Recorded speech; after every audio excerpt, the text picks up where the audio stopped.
Hello, everyone, and welcome. I'm Sally Davies, an editor at Eon Magazine, and it's my pleasure to host today's Brochet Meetup to discuss the opportunities, challenges, and ethics of health data governance in an era of globalized research and artificial intelligence.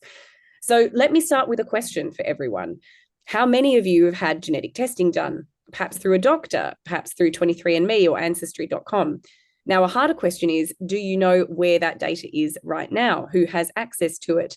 Whether it's been shared with researchers, sold to pharmaceutical companies, or stored on servers in another country. Health data is different from other kinds of data. It's not like your shopping history or your Netflix preferences. It's intimate, it can be permanent, it can predict your future health and reveal information about your children that as adults they may or may not want to know. Increasingly, this data is scattered across hospital databases, research repositories, tech company servers, and government registries around the world. On the one hand, the promise of what we could do with this data has never been greater. The cost of whole genome sequencing has plummeted. Artificial intelligence can now detect patterns in medical data that escape human observation. Wearable devices continuously collect physiological information. These advances promise to revolutionize healthcare, enabling early disease detection, personalized treatment, and perhaps even the prevention of conditions once considered inevitable.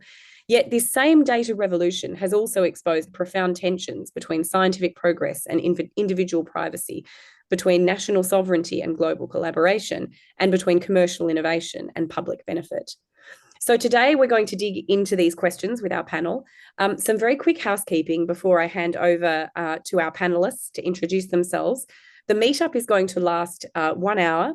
In the first half, we're going to hear some brief presentations from our panelists, as well as some questions for me. And then in the second half to a third, we're going to open up the floor for discussion. And I do also invite you, if you wish, to drop some questions into the chat, and we'll pick those up organically as the conversation unfolds. So to start, I'm just going to ask each of our panelists to introduce themselves, and then we'll hear a brief presentation. So first, Bartha, over to you. Oui, bonjour tout le monde. Hello, everyone. I'm Bartha Maria Knoppers. I'm the founding director of the Center of Genomics and Policy at McGill University. And I was the Canada Research Chair in Law and Medicine from 2001 to 2024. Thank you so much. Michael. Hi, everyone. I'm Michael Beauvais. I'm a Max Weber postdoctoral fellow at the European University Institute in Fiesole, just outside of Florence. Thank you so much. And Fruzsina. Hi, my name is Fruzsina Molnar-Gabor, and I'm a law professor at the University of Heidelberg for public law, specifically for data protection, medical law, and a deputy judge at the State Constitutional Court. Thank you. Thank you so much. It's a pleasure to have you all here. Let's kick off with some brief presentations. So Bartha, I'll ask you to speak first, if you would. All right, and thanks for your introduction, Sally. I want to bring up two topics that move the discussion on genetics, which I've been involved with since about 1985, from the genetic exceptionalism sphere. It's sensitive, it's special, it's different, and all of that, to what's actually occurring and the ethics that accompany it, autonomy, justice, privacy, non-discrimination, etc., to what is actually emerging and hasn't really received the attention and public discussion that it merits. And there's two areas that are in full-blown research phase, so yes, with the explicit informed consent, blah, blah, blah, but which will be different once they pass the research in terms of quality, integrity, and obviously use by the clinic in the clinical setting. The first is the use of whole genome sequencing in newborn screening. Now, newborn screening is not another medical test. It's a population, public health, programmatic approach to actual and future health, organized and approved by the state. So it's a public health, we're now in a public health sphere, which brings different ethical and legal frameworks, which most of us were never taught. I'm talking about myself in particular.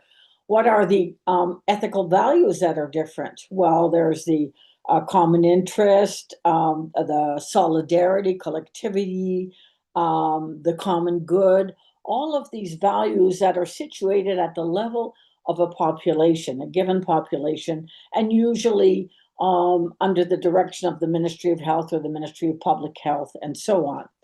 And that's where all your vaccination and other, or even COVID frameworks come from. So what's different in the newborn screening is that till now, the most successful program in the history of the WHO has been doing tests automatically, screening all newborns in 64 countries at birth. We're using biochemical tests. And this is for actionable, i.e. treatable at birth, rare conditions, which if not found early, if not screened for and found, at-risk asymptomatic newborns, by the time these children are seen or found or figure out that something needs to be done, it's too late to really intervene in any meaningful way for their future actual and future health. Now, whole genome sequencing in about 43 projects right now is being tested to see whether we can but have an actionable biochemical program that's classical, that works, that's the most successful in WHO history, and have a whole genome sequencing on the side, so to speak, to look for rare conditions that can be treated and must be treated, and these at-risk asymptomatic children, which you won't find unless their parents bring them in 3 years later, in a population, and treat these children before the age of 5. So we know all the discussions on genomic and whole genome sequencing, but what about the new data duties, which is the subject of today's meeting? What about the new data duties when you're sitting on a sequence of, you only use panels right now, so you're looking for 300 conditions or 400 conditions. No one is screening everything. So in that panel, and you have the sequence, and you have the data coming from that screening, what happens to the data in the future? Who's responsible for that data? How long can you keep it? Should you be recontacting, if you do keep it, recontacting, suppose you said something was actionable, no, pathogenic, and it's benign and it becomes pathogenic, or if it's unknown, a variant of unknown significance, suddenly somebody finally figures out what that variant means. So there's the retention, there's the recontact.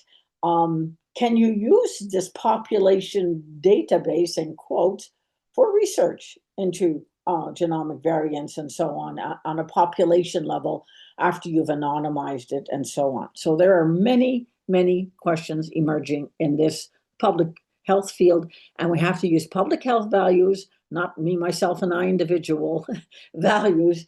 And most of all, we have to think about the rights of the children. One, the right to be found in the first place. So the screening is actually for their benefit. And so should we do it no matter what the parents think? Because if you can't find the at-risk asymptomatic baby, that's going to be a medical problem in the future. A second scenario is whole genome sequencing in medical care. Increasingly, when patients, so in ordinary medical care, come in, like a blood test, a urine test, an MRI, or whatever, if there's signs that it could be genetic, they will now offer genetic testing in the medical clinical setting. And one idea, again, is to create a public variant reference database in the population. Every population, we all know we belong to everybody who belongs to everybody who came from everywhere, but every population, modern population with their immigrant populations and their indigenous populations, need to be able to have a variant database against which they can check what this clinical test actually means in that given heterogeneous, modern, and diverse population. So the idea here is to ask the patient, can we put your your clinical, your whole genome sequence into the variant database, and then build the local, could be a whole country, variant database over time as a reference for quality clinical care. And every citizen, again, it's at the citizen level, would contribute to be representative and included in this population and make for much better interventions in the future. So these are two emerging paradigms: public health, population. Think as citizens, don't think as you personal or you family. But then above all, what about children and their rights? And if there is such a whole genome sequencing with 500 conditions panel at age of majority, would you have to, if you want to keep it, consent the child who's now capable of making his or her own decisions? So those are the challenges I see emerging in the population area. Thank you so much, Bartha. That's fascinating. So yeah, we have two domains on the table so far to explore, being newborn screening and whole genome sequencing. I think very interesting to delve into those. Michael, I'll hand over to you to talk about your current areas of focus. Thank you, Sally. So I love Bartha's framing, as usual, that today's kind of panel can be dedicated to this notion of exploring new data duties. Something that I'm excited to speak to you all about it's a kind of new data access regime under a European law called the Digital Services Act. And I'll spend a little bit of time just kind of laying out what is this kind of law, what does it do? It's probably not something that is on many of your radars in the sort of bioethics world necessarily, but I think it poses some very interesting questions about health-related research and the use of digital platforms. Specifically, we can begin to think about its potential and maybe pitfalls in trying to answer some very thorny questions about young people's mental health outcomes and the use of digital services. So the Digital Services Act is a law in the European Union which essentially seeks to regulate digital services. So think of Meta, Facebook, Google Alphabet, YouTube, TikTok, Snapchat, all of these, major players, search engines as well. So sort of a whole host of digital services. And what's really interesting in part about the Digital Services Act is that for the very largest platforms and search engines, so specifically Google search, or again, sort of the platforms that I just mentioned, so the very largest, most popular platforms in Europe, the Digital Services Act requires now that these very large platforms and very large online search engines actually provide their data to vetted researchers. So it actually creates an obligation that these services give data for research purposes. Prior to this law, everything was done on a ad hoc voluntary basis. So some of you might be familiar with, for example, the Twitter or X sort of data releases. Meta has also done this, giving their data for particular research projects. This has all been voluntary at their choice. The DSA is significant in that it is compelling access to data that for research purposes, and it includes personal data. And I hope in the discussion we can talk a little bit maybe about the sort of privacy data protection concerns and how those relate to some of the provisions in the Digital Services Act. Specifically, this is a super new initiative. So there's a portal which only opened or started accepting applications for data on October 29th. So we are really in the very newest sort of stages. And in terms of research that can be conducted, it's not necessarily any research. It's specified in the law what sorts of research projects are permitted. So as someone who specialized in children's data protection. I've focused on what are the potential for the DSA to allow us to better understand how digital services affect the rights of the child, consumer protection of children, also questions of public health protection in minors. The DSA also allows researchers to look at sort of, quote, serious negative consequences to personal, physical, and mental well-being. So that's a pretty broad category, of course. And also it allows research into actually trying to understand the sufficiency of the measures that the European Union has imposed under the DSA. So, for example, there are new guidelines with respect to how platforms need to design and offer their services to minors. So researchers are now permitted to request data relating to these topics from the platforms. There's some sort of thorny aspects of it that I'll just highlight at this very high level, and then we can get into in discussion. So one sort of issue that I see is that there's this tension in academic freedom. Academic freedom is meant to be respected in the sort of data access regime. At the same time, however, the sorts of questions that researchers are permitted to ask in their projects are necessarily circumscribed by the legislation itself. Another open question remains how this data access regime works for more longitudinal studies, because it's meant to be for pretty much very specific research projects, which are almost necessarily time limited. This will be a sort of question of practice, and there will probably be case law on these sorts of questions, because any data access is meant to be considered proportional and necessary for the given research project. So there are lots of sort of questions there to tease out.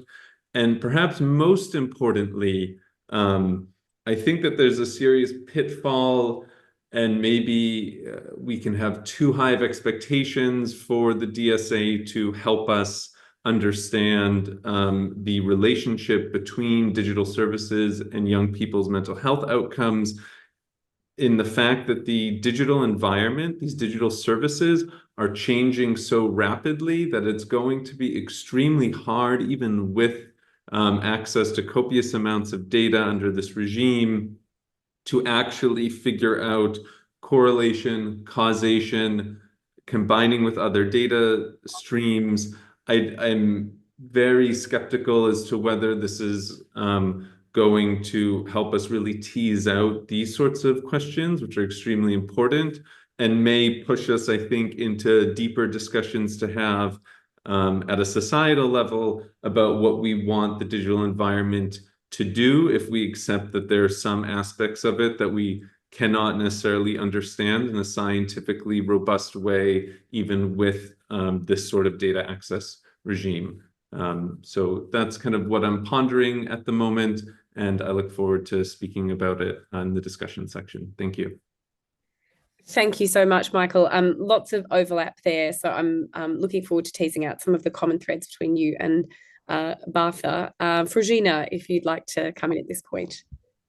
Yes, thank you very much. I would like to frame both topics a bit by giving a very short glance at the latest general development of EU legislation related to health data, related to research as well in a more general way. So, as we probably are all aware, until now, the main legislation that has influenced using these data types and for these purposes has been the General Data Protection Regulation, which is a directly binding regulation made by the EU in 2016. It comes from a fundamental rights protection perspective, based on the Charter of Fundamental Rights of the EU, where the fundamental right to data protection is defined, and basically the task of this legislation has been until now to operationalize what can be understood under the fundamental right to data protection, with the aim to harmonize this understanding in the EU across member states, but also with the aim to have a harmonizing effect of how we understand privacy and data protection all over the world, we might say, because it defines very strong international standards for data to be able to leave the EU jurisdictional territory, basically defining the level of fundamental rights protection in the EU as decisive for the decision whether the data can leave. And in this setup now, we have a bunch of new laws, and Michael has addressed one of the crucial ones, which come in and specify the further usage of the data, be it for health-related matters, be it for research.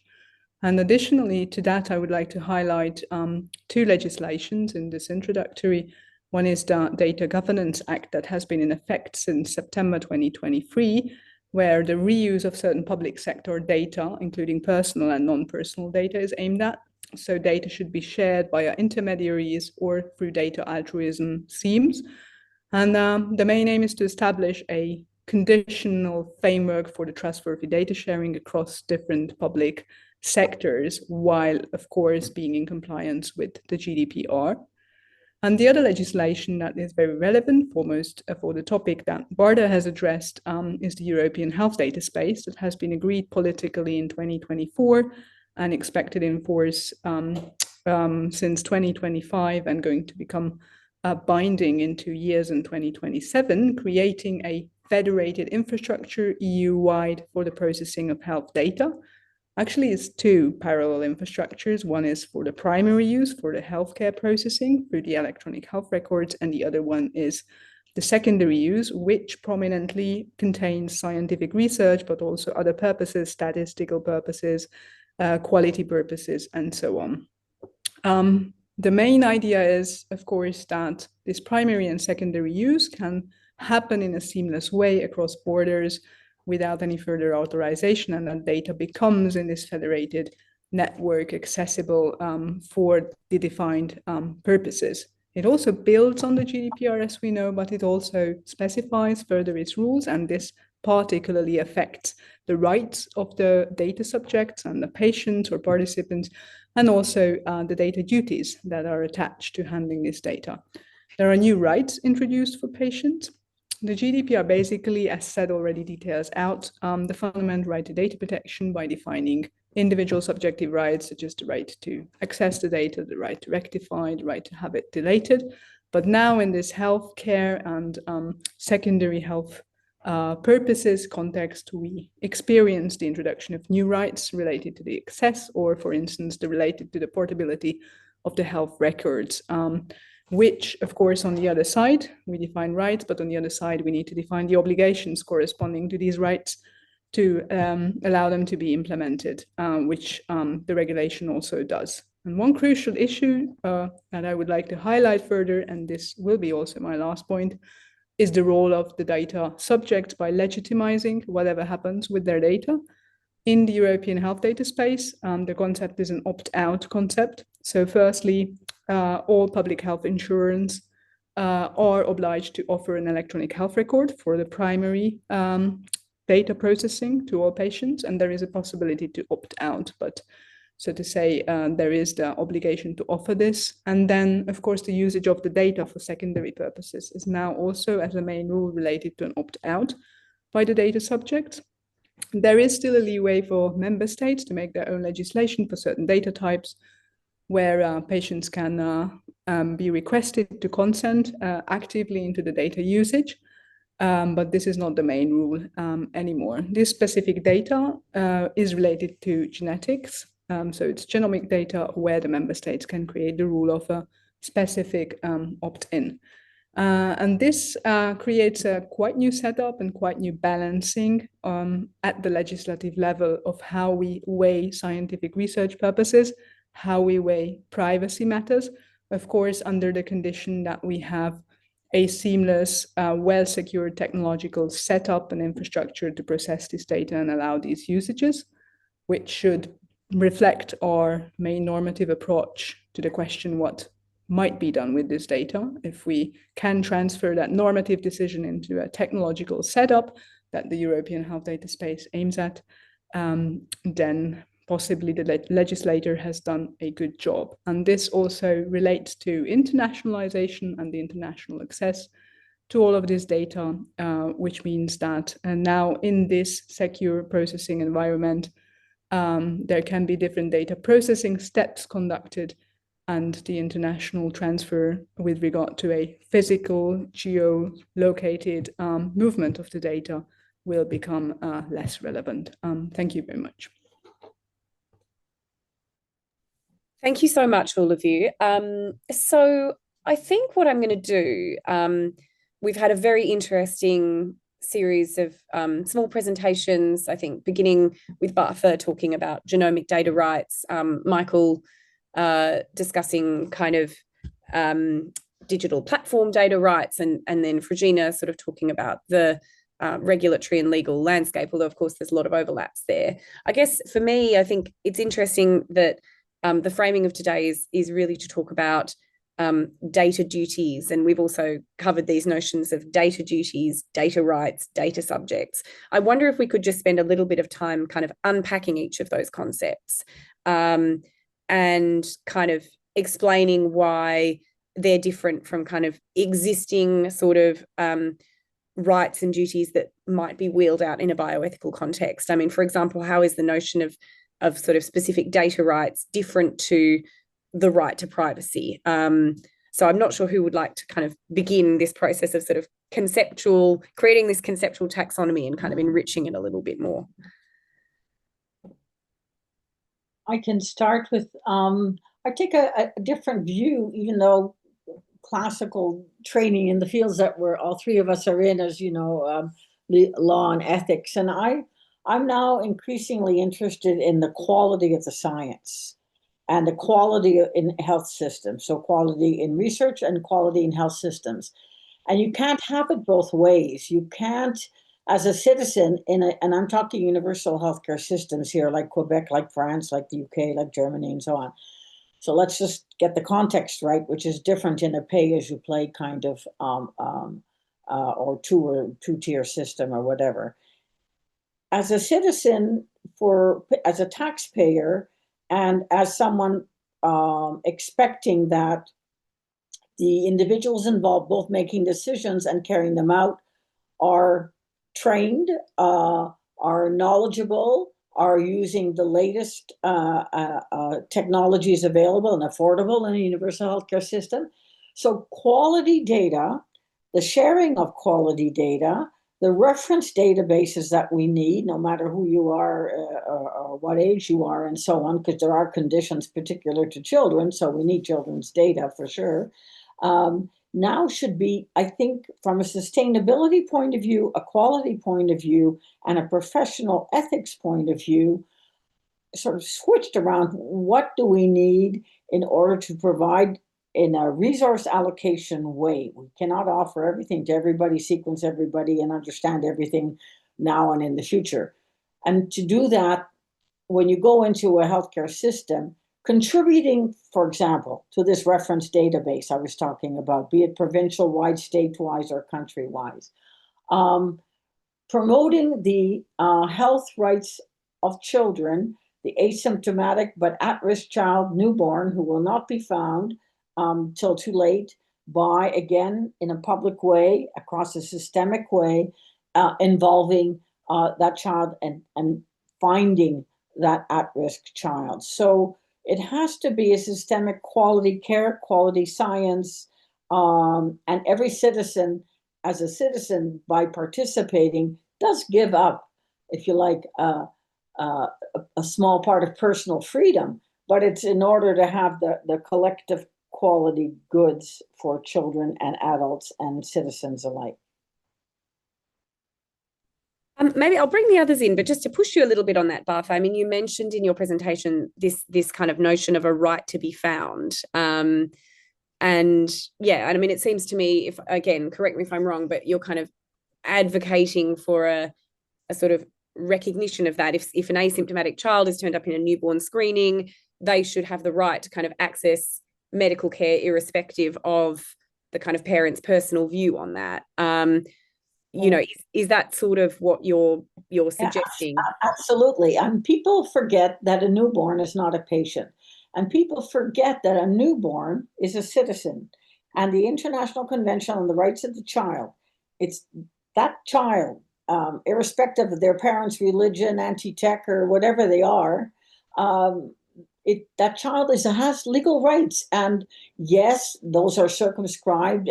Some societies allow parents certain decisions and so on, and others say, no, the state's in charge. And we're talking about finding an at-risk newborn, irrespective of their parents or where they live. And the child's right to health, the highest attainable, of course, makes it context. If you can't pay for a newborn screening, you're not going to have it. But the highest attainable standard of health is the child's right. And the parents are obliged to respect their child's best interests and their child's rights as a citizen, as a person. So I taught family law and children law and persons in the law and so on. And everyone sort of puts children through a parental filter, which you can do socioculturally. But when it comes to life-saving health and finding a child at risk, then I think it's the state's obligation to protect the vulnerable. And I know that's the parents' patriarchy doctrine, but it's the state's obligation. And just the finding part is public. And once you get to the actual confirmatory diagnosis or whatever, then, my family history or, whatever political, social views you have might come into play. But the child's best interests are always primary, and their health rights are their health rights. Michael, I know you've obviously thought and written a lot about children's informational rights. Do you agree with Bartha's assessment? Is there more that you want to add for context? Yeah, I would dovetail with a lot of what Bartha is saying. I think it's important to remember, we're thinking in the paradigm of the Convention on the Rights of the child's best interests are the parent's basic concern. We get that from Article 18, as well as the child is meant to have a right to parental guidance in evolution with their own evolving capacities, Article 5, which is this is a very sort of controversial point right now in children's rights discourse is how do we implement Article 5? Because in certain ways, it kind of establishes the primacy of parental decision-making according to certain states parties. Other states parties view Article 5, especially its notion of evolving capacities, to be a very sort of liberatory, progressive way of viewing the rights of the child. So these sort of debates about what is the proper purview of state decision-making, parental decision-making, and a child's own decision-making they're very, very thorny. When we see it in privacy law specifically, it's a very delicate balancing act. Typically, in sort of like public health context, privacy is not necessarily the most sort of compelling justification to prevent public health programs from happening. Indeed, if you look at many sort of public health provisions, they seem to derogate from this traditional notion of privacy being all about sort of the consent of the individual concern, and include mandatory data disclosure of particular piece of information and these sorts of things. So certainly I agree with what Bartha is saying, but it is a very tricky question to go from these sort of abstract principles, high-level principles that we get from the Convention on the Rights of the Child, and then bring them into a very concrete context of, like public health screening purposes, research purposes, like what does that actually look like, ends up being highly variable on a sort of national context. To respond to your kind of structuring question, Sally, for the Digital Services Act, what is interesting and maybe novel from a bioethics perspective is that The data access regime is also tempered not only by the data protection and privacy and other interests of the recipients, the users of the service, whose data a researcher might be requesting access to, but also the interests of the platform. So there are provisions speaking about the sort of balancing exercise to be had for elements like trade secrecy, confidential information, security of the platform's own systems. And so this is where I think a lot of practice is needed, in the sense of we need applications to go through, we need them to be, either rejected outright, modified, et cetera, and then have them, challenged on an as needed basis to kind of really decipher what is working, what is not working, because certainly it's at least hypothetically easy to raise the prospect of trade secrets as stifling access to data. So the sort of data rights paradigm is a very interesting one. I would say that the Digital Services Act, its provisions more closely resemble that of more a data access committee, which is what this audience is probably most familiar with. So there isn't necessarily sort of like research ethics review for the research project, at least as a matter of the Digital Services Act's perspective.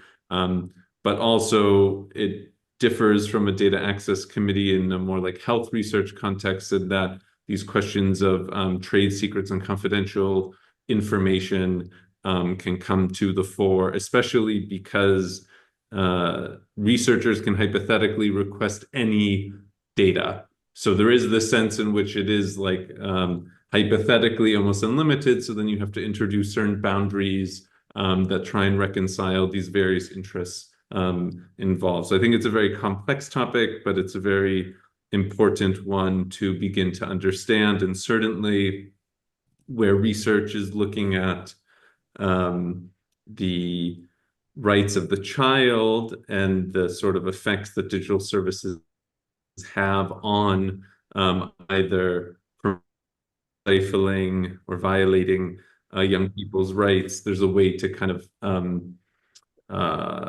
balance these interests, and one hopes that data access will be given for these important topics, but moreover that the data will actually answer the sorts of research questions that researchers have. I'd actually, love to pick up on that and maybe bring Fruzsina in here. Is, how effectively do you think the DSA is currently balancing user privacy against the sort of interests of platforms to have their trade secrets and secure systems when it's sort of weighing up data access questions? Like, what's your assessment of how effective it is in terms of a regime? Thank you very much.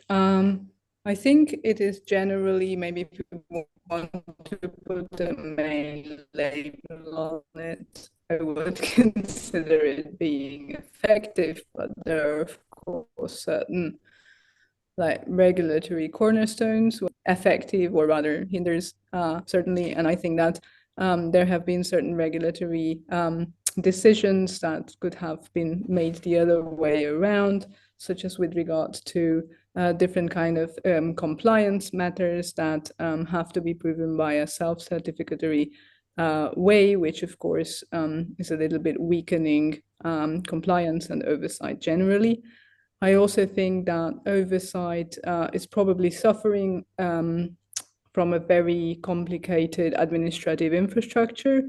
We do have already general oversight mechanism defined by EU law by establishing and really dressing up with very wide competencies data protection supervisory authorities in the GDPR. And we see in the DSA, but also in the other emerging legislation, a whole bunch of new authorities emerging with different kinds of competencies that are not always clearly distinguished in relation to the already established data protection supervisory authorities in relation to each other.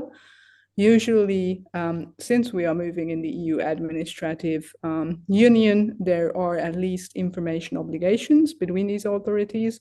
to get back to each other, to hand over different cases that fall under the competences of one specific authority, but also this is not always clear.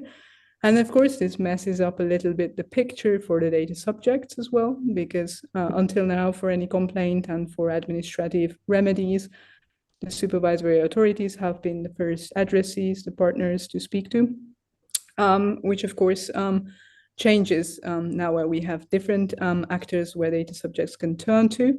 And so the whole transparency of how complaints are being dealt with and when and what will come out, to put it bluntly, is a little bit becoming messy. Also, there are several other regulations that try to enhance just the collaboration of data supervisory authorities, but we don't know how these new authorities with the new legislation will come into that picture. For instance, for a long time, there was an issue with other areas of law, for instance, taxation. So many times there has been a difference earlier in taxation laws between member states in the EU, where different companies might have felt an urge to be seated in a certain area, which created by the strict assignment of competencies a bottleneck for data protection complaints if it was related to those companies seated foremost in a certain area within the EU, which should now be resolved. But we don't know how all of this new authorities is going to be having an effect on all of this collaboration. And also with regard to competencies, I think there is an important note to make. All of these infrastructures that are now being created are very sophisticated. And of course, they need to be implemented. And the data will be processed accordingly under EU law, but within the scope of application. If we're out of the scope of application of EU law and it's the pure member state data processing, still member states might rely on this infrastructure, and they probably will do because it's so sophisticated and will cost a lot to set up that I don't think any member state can afford to run parallel infrastructures just purely for national data processing or under the EU scope. And this, of course, also affects then ultimately data subjects and how their complaints are dealt with, how their fundamental rights are being implemented and can be used, and so on and so forth. Thank you. Thank you. Look, there's two things I'd like to pick up on there coming in from our audience. There's a question here, I guess, that really gets to the question about what's at stake in some of this information. So, you know, Sarah Connolly is asking, you know, why should I care if my DNA information isn't private? It's true in the US, it could make it harder to get health insurance, but arguably that's a problem with the system. So are these frameworks like over-indexing or fetishizing privacy? I'd be interested for the panel's views on that. And I guess, of course, the trade-off here being, you know, population level benefits that could accrue were there to be more data sharing, more research, more data access, if we're kind of, again, weighing up these differential benefits or rights. So I'll jump in first. I mean, the short answer is yes, there's always that risk. I mean, this sort of balance to strike between the protection of individual privacy and data protection and other interests is a very tricky one, especially because personal information now implicates so many other interests, even just individual interests, never mind this sort of individual versus group dynamic.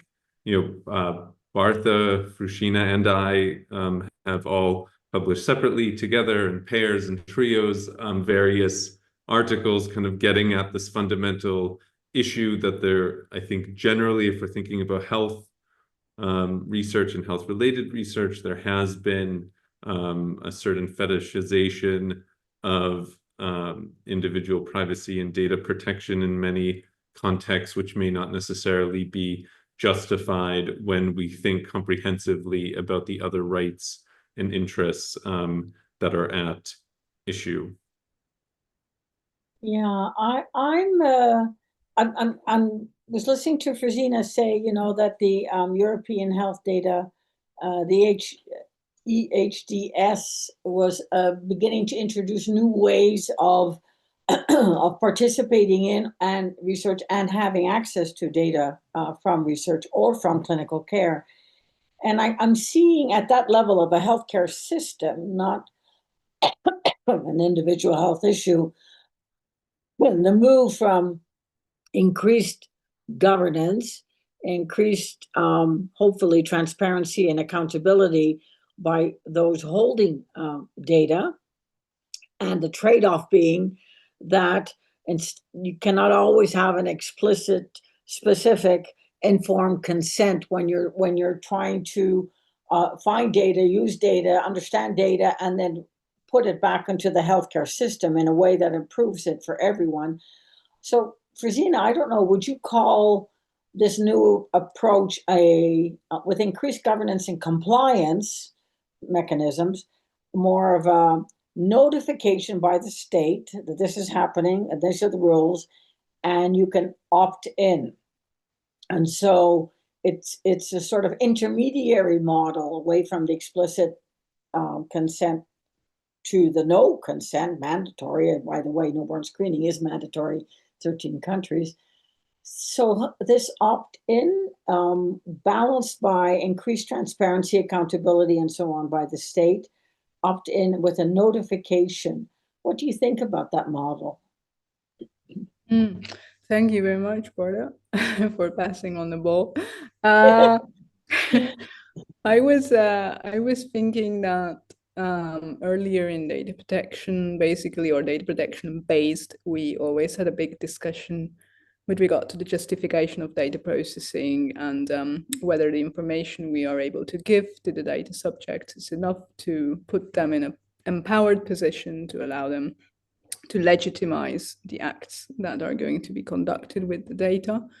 And this has been always contested. And I do think that relying on a setup that you have just described and not on the explicit consent of the data subject does not weaken the position of the data subject, because the individual subjective rights remain there. They can be used. They are detailed out, so to say, with that the fundamental right operationalized. And it gives, with appropriate transparency, of course, the data subject the possibility to influence throughout the data processing and to come in and exercise a certain control, to give a certain direction to the data processing. So there is this very strong empowering element that might be even stronger compared to putting the data subject to the very beginning of the processes and getting the legitimacy by consent. This can, of course, be discussed, and there are also other consent types, not just a data protection compliant one, that might be ethically sound to gather when processes start from the data subject. But I think that you are very right. If I decode a little bit between the lines, the message that we are much better off discussing the empowerment perspective of the data subject and less the strict compliance issues around, for instance, providing a data protection law compatible legitimacy for the data processing by the data subject. And I do think, yes, with appropriate transparency, we have good cards.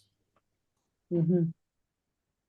And I think, sorry, just to jump in, excuse me, Sally, just that there are two, I think, pretty profound points that Fruzsina's made that I'd like to just emphasize and kind of maybe draw out. One is that there are many ways in which you can show respect for persons beyond individual consent, and there are ways in which you can create new structures for participation in these sorts of things. And I think that these are really key questions.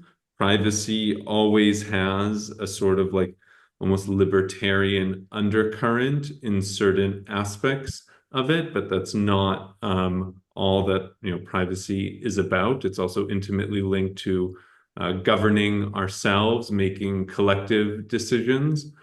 And the second aspect, something that Fruzsina said earlier that I think is very important, is as the sort of pan-European infrastructure for data use is built out, it constrains what member states are going to do on their own.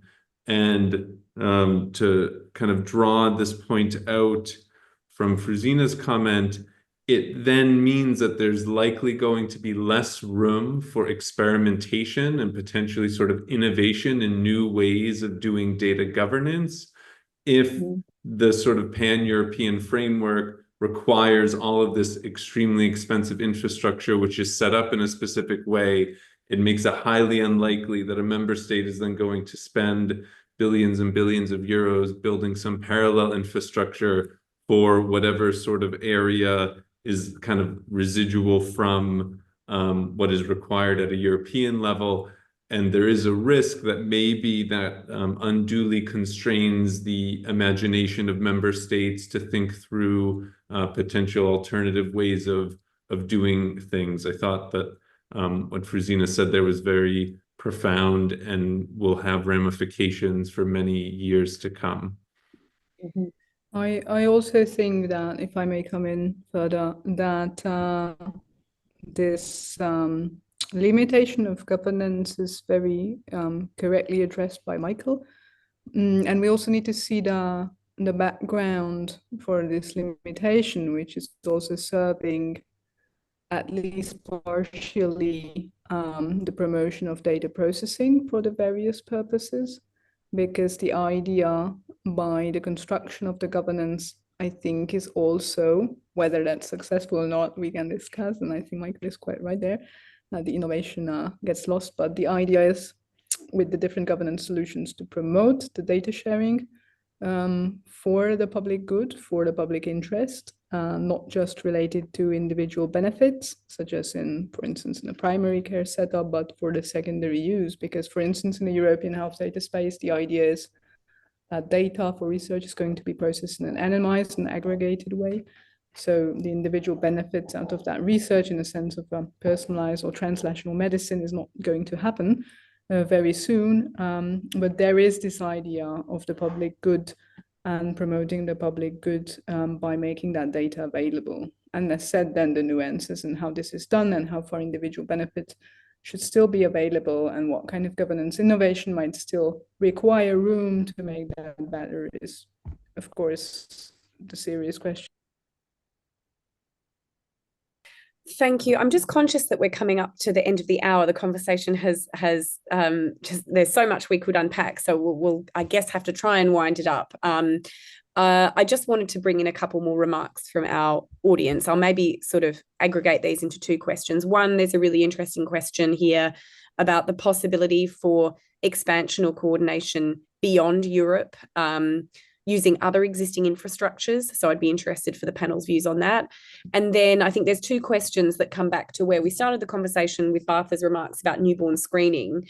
And I think there's been a lot of emphasis on public good and the need to sort of think beyond the individual in terms of thinking of the citizen and, our obligations to one another as citizens to contribute to the public good. But there is this question of the false positives, opportunity cost, over medicalization of health, and then, potentially any instances where genetic data has been misused after the fact. And how are we to kind of think about regulating or mitigating for those scenarios? So, two remaining questions, I think, being kind of regulatory coordination beyond Europe using existing infrastructures, and then questions about the trade-offs or downsides of the expansion of newborn screening programs.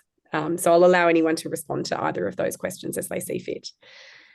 I saw that in the Q&A. It's a very good question. And those are classical issues in screening programs as opposed to testing and diagnosis, the false positives, the over-medicalization, and so on.